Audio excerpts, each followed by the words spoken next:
जहिया से गइल बारा संग में तू सुत के जहिया से गइल बारा संग में तू सुत के बेरी बेरी मन मोरा हुलहता हुलहता हुलहता। अरे दिन में होखे तीन फेरा उलटी धीरे धीरे पेट यार फूलता। दिन में होखे तीन बेरा उलटी धीरे धीरे पेट यार फूलता। जहिया से गहिल संगे तू सुत के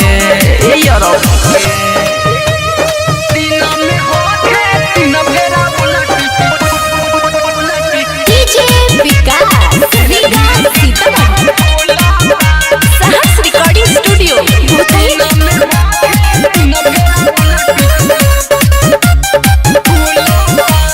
बच्चे न हमारा खायल पियल हो गइल बाटे हमर मुश्किल जियल भइल गलतिया बड़का भारी देले बारा तू तो वही में झारी।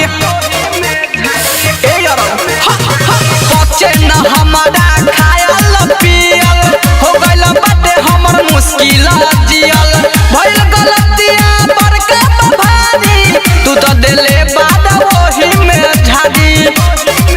अरे फेंक देता बहरी नहीं अंदर रहे फेंक देता बहरी नहीं अंदर रहे दूधो बरेड नहीं घुलता घुलता घुलता। अरे दिन में होखे तीन फेरा उलटी धीरे धीरे पेट यार फूलता। दिन में होखे तीन फेरा उलटी धीरे धीरे पेट यार फूलता। जहिया से गहिल संग में तू सुत के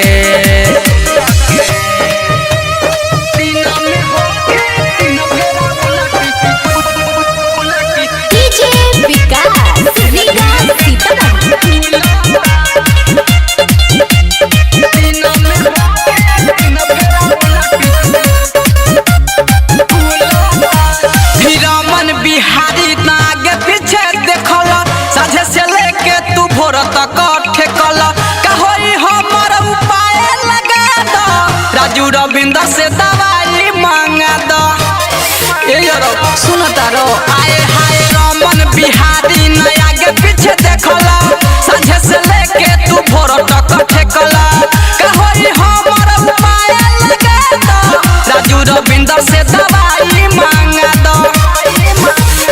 देहिया तो रहे बड़ी हमर टाइट देहिया तो रहे बड़ी हमर टाइट दोनों जो बनब झूलता झूलता झूलता।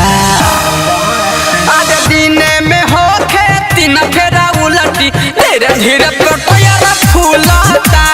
दिन में होखे तीन फेरा उलटी धीरे धीरे पेट फूलता। जहिया से गइल संग में तू सुत के का कइल हो। सहर्ष रिकॉर्डिंग स्टूडियो भूतही चौक।